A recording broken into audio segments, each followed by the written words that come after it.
As an Israeli, I grew up in a conflict area. And coming to the States 7 years ago to do my PhD, I was interested in seeing how media can really help people learn to communicate better.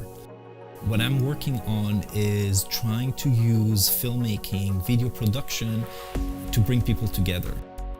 I've been involved for many years with a summer camp for foster youth. We were teaching the youth to communicate to their social workers what are their needs, and they were creating podcasts and videos and websites that would communicate what are their needs and not what the social worker think that the foster youth need.